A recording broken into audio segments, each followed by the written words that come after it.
سعد بن معاذ رضی اللہ تعالیٰ عنہ کا جب انتقال ہوا، نیچے تو لوگ روتے ہیں، اوپر خوشی ہوتی. تو جبریل آئے، یا رسول اللہ کون فوت ہوا ہے، کون فوت ہوا ہے؟ آپ نے کہا پتہ نہیں، جو کہ آپ مسجد میں تھے. کیا ہوا؟ کہا آسمان کے سارے فرشتوں میں خوشیاں مچی ہوئی ہیں کہ کوئی آ رہا ہے، کوئی آ رہا ہے. ساتوں آسمان کے فرشتے استبشر به اہل السماء واہتز له عرش الرحمن، اور اللہ کا عرش بھی خوشی سے جھوم رہا ہے. جب آدمی خوش ہوتا ہے تو بے ساختہ جسم ہلتا ہے. عرش جھوم رہا ہے کہ کوئی بڑا عظیم آدمی آ رہا ہے. تو آپ نے کہا وہ تو سعد بیمار تھا، زخمی، کہیں وہ تو نہیں انتقال کر گیا؟ تو آپ اتنی تیزی سے نکلے کہ جلدی چلو، تصدیق ہو گئی کہ سعد فوت ہو گئے. اتنی تیزی سے آپ نکلے کہ پیچھے صحابہ کے جوتیوں کے تسمے ٹوٹ رہے تھے بھاگنے کی وجہ سے. وہ کہنے لگے اتعبتنا یا رسول اللہ، اتعبتنا یا رسول اللہ، آپ نے تو ہمیں تھکا دیا، آہستہ چلیں. اب میں کہا جلدی چلو، کہیں ہم سے پہلے سعد کو فرشتے غسل نہ دے دیں اور ہم اس کے غسل سے محروم ہو جائیں. یہ بھی ایک موت آ رہی، میں موت سے ہی نظام شروع ہو رہا ہے. تو جب آپ کمرے میں داخل ہوئے تو سعد کی میت پڑی تھی، کمرہ خالی تھا، کوئی نہیں. لیکن حضور اس طرح داخل ہوئے جیسے اس مجمع کو چیر کے کوئی آدمی مجھ تک آئے تو سیدھا نہیں آ سکتا، ایک پاؤں یوں رکھے گا کہ یوں رکھے گا، ایسے رکھے گا کہ ایسے رکھے گا. اس طرح آپ چلے بل کھاتے ہوئے اور پھر ایسے سکڑ کے بیٹھ گئے سرانے. تو صحابہ کہنے لگے یا رسول اللہ کون ہے؟ کمرہ خالی، آپ کا داخل ہونے کا انداز نرالا، بیٹھنے کا انداز انوکھا. آپ نے فرمایا کمرے میں ایک بالش کی جگہ بھی خالی نہیں، فرشتوں سے بھرا پڑا ہے، اور میرے بیٹھنے کے لیے ایک فرشتے نے اپنا پر پیچھے کیا ہے اور میرے بیٹھنے کی جگہ بنائی ہے. یعنی موت سے یہ نظام شروع ہو جاتا، موت سے. ایک اور صحابی معاویہ بن معاویہ لیثی، آپ تبوک میں تھے، وہ مدینے میں فوت ہوئے. مدینے میں 700 میل کا فاصلہ. تو سورج بڑی آب و تاب سے طلوع ہوا تو ساتھ جبریل آئے. تو آپ نے کہا آج سورج میں روشنی بڑی تیز ہے، کیا بات ہے؟ تو انہوں نے عرض کی یا رسول اللہ یہ سورج کی روشنی نہیں ہے، یہ معاویہ بن معاویہ اللیثی فوت ہو گئے ہیں، ان کے جنازے میں شرکت کے لیے 2 صفیں فرشتوں کی اتری ہیں، ہر صف میں 70,000 فرشتہ ہے. یہ ان کا نور ہے. تو جبریل کہنے لگے جنازہ آپ نے پڑھانا ہے. کہیں میں کیسے پڑھاؤں؟ وہ مدینے میں، یہ تبوک میں، فاصلہ کتنا؟ 100 میل کا. میں ابھی حاضر کرتا ہوں. تو جبریل نے یوں زمین کو سکڑا اور حضرت معاویہ کا جنازہ تبوک میں حضور کے سامنے آ گیا، اور آپ نے جنازہ پڑھایا اور پھر زمین کھینچ کے ان کو مدینے میں پہنچا دیا. موت سے یوں کام شروع ہو جاتے. تو میرے بھائی اور بہنوں، ہم کیسے مرنا چاہتے ہیں میں نے دونوں سامنے رکھ دی ہیں، دونوں بتا دی ہیں.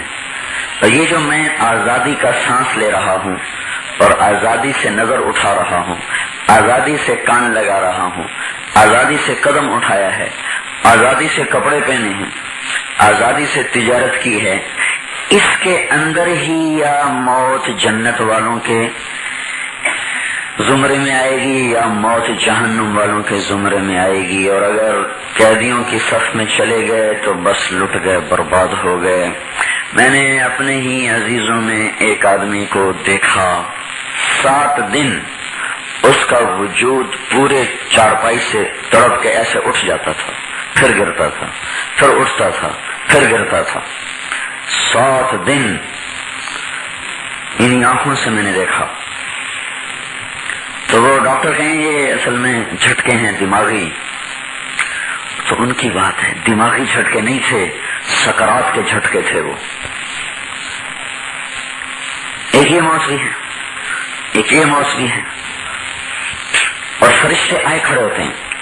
ایک تو بتایا کہ چلو اب اس کو قرآن سے دیکھیں تو فرشتے کہہ رہے ہیں تتنزل علیہم الملائکہ، فرشتے آ گئے، لا تخافوا، ڈرو نہیں، آگے کام صاف ہو چکا ہے، منزل کامیابی، ولا تحزنوا، جنہیں چھوڑ کے جا رہے ہو ان کا غم نہ کرو، وہ بھی پیچھے پیچھے آ رہے ہیں، وابشروا، تمہیں بشارت ہو، بالجنہ، اس جنت کی، التی کنتم توعدون، جس کا تمہارے ساتھ وعدہ کیا گیا ہے، نحن اولیاؤکم فی الحیات الدنیا وفی الآخرہ، ہم ہیں تمہارے ساتھی دنیا اور آخرت کے، اب بولو کیا چاہتے ہو، وَلَكُمْ فِيهَا مَا تَشْتَهِي أَنفُسُكُمْ وَلَكُمْ فِيهَا مَا تَدَّعُونَ، اب وہ وقت آ گیا جس کا تم ٹیکسلا میں خواب دیکھتے تھے، ایسی صورت ہو، ایسی مورت ہو، ایسا گھر ہو، ایسی جوانی ہو، ایسی دولت ہو، ایسی عزت ہو، لیکن یہ ہر ایک کو نہیں مل سکتی،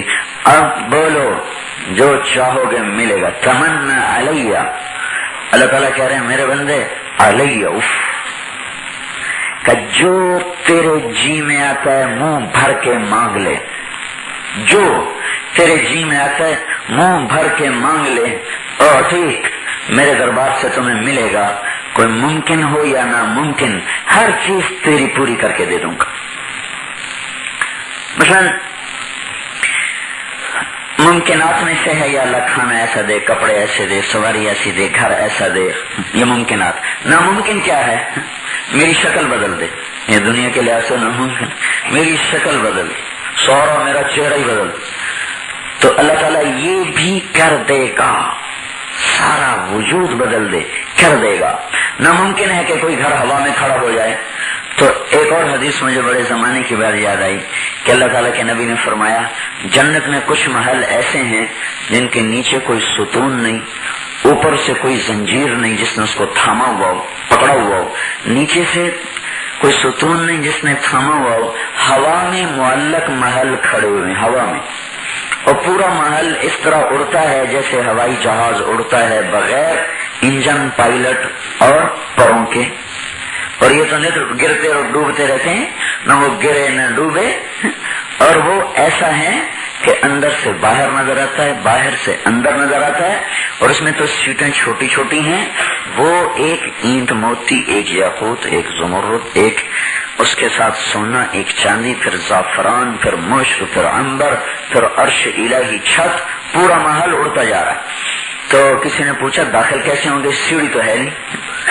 تو آپ نے ارشاد فرمایا جیسے پرندہ زمین سے اڑتا ہوا اپنے گھونسلے پہنچ جاتا ہے، ایسے ہی اہل ایمان اڑتے ہوئے اس گھر کے اندر اتر جائیں گے۔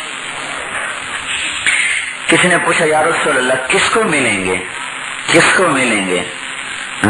تو آپ نے فرمایا لأہل الاوجاع والاسقام والبلوى، جو دنیا میں دکھی رہے، دردوں میں مارے رہے، آزمائش کی بھٹی میں پستے رہے، جلتے رہے، یہ گھر ان کو ملیں گے، اور جب انہیں یہ مقام ملیں گے تو جو دنیا میں سکھ کی زندگی گزار کے گئے وہ کہیں گے ہائے ہماری بوٹی بوٹی کر دی جاتی اور ہم بھی یہ سب کچھ پا لیتے۔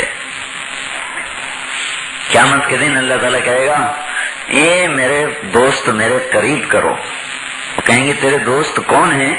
تو اللہ تعالیٰ کہیں گے یہی فقیر بے بس مسلمان جن کو ایک وقت ملی، دو وقت نہیں ملی، تو ان کو کھڑا کیا جائے گا، پھر اللہ کہے گا جاؤ ان کا حساب لو، تو فرشتے آئیں گے ہاں بھائی حساب دو، وہ آگے کہیں گے کیا دیا تھا جس کا حساب لیتا ہے، سبحان کیا دیا تھا جس کا حساب لیتا ہے، ہمارے پاس تو صبر کے سوا کچھ نہیں ہے، ان سے حساب لے جن کو دیا تھا۔ وہ آگے کہیں گے یا اللہ وہ تو یہ شکوہ کر رہے ہیں کہ اچھا انہیں بلاؤ، تو انہیں بلایا جائے گا، تو اللہ تعالیٰ فرمائیں گے بھائی کیا قصہ ہے، اللہ تو سارا سن رہا ہے، کیا قصہ ہے؟ وہ کہیں گے یا اللہ یہ تیرے فرشتے آئے تھے حساب دو، ہم نے کہا ان کا لے جن کو دیا تھا، ہمیں دیا کیا تھا جس کا حساب لیتا ہے، آتیت المال غیرنا وابتلینا فصبرنا، مال اوروں کے پاس تھا، ہمارے پاس صبر کے سوا کچھ نہ تھا، ہم صبر کرتے رہے۔ تو اللہ تعالیٰ فرمائیں گے، ایک اور حدیث کو اس کے ساتھ جوڑ رہا ہوں، اس میں اس کا قصہ نہیں لیکن ایک اور حدیث، اما انی لم ازع عنکم الدنیا لہوان بکم علیہ، میرے بندو میں نے تمہیں دنیا میں تنگی میں رکھا اس وجہ سے نہیں کہ تم میری نظروں میں چھوٹے تھے، لوگوں نے تمہیں بڑی گری پڑی نظروں سے دیکھا، لیکن تم میری نظروں میں بڑے اونچے اور عزت والے تھے۔ میں آج کے دن تمہیں ساری عزتیں دینا چاہتا تھا، اس لیے میں نے تمہیں دنیا میں تنگ دستی میں رکھا۔ تم جاؤ جہاں جاؤ، جنت ساری تمہاری ہے، باقیوں کا میں حساب لوں گا۔ اس لیے حدیث میں آتا ہے ان من امتی من یسأل درہما لا یعطہ، من یسأل دینارا لا یعطہ، یسأل درہما لا یعطہ، یسأل فلسا لا یعطہ، وان سأل الجنت اعطاہ ایاہ کلہ۔ آپ نے فرمایا میرے کچھ امتی دنیا میں ایسے رہیں گے جو ایسے بے بس بے حیثیت ہوں گے، کسی سے ایک دینار بھی قرضہ مانگے تو کوئی نہیں دے گا۔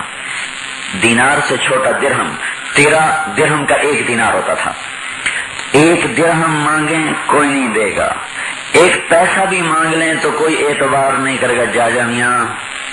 یہی جن کو تم ایک پیسہ دینے کو تیار نہیں ہو دنیا میں، جب یہ یوں ہاتھ اٹھا کر کہیں گے اللہ جنت دے دے تو اللہ ساری ان کے قدموں میں ڈھیر کر دے گا۔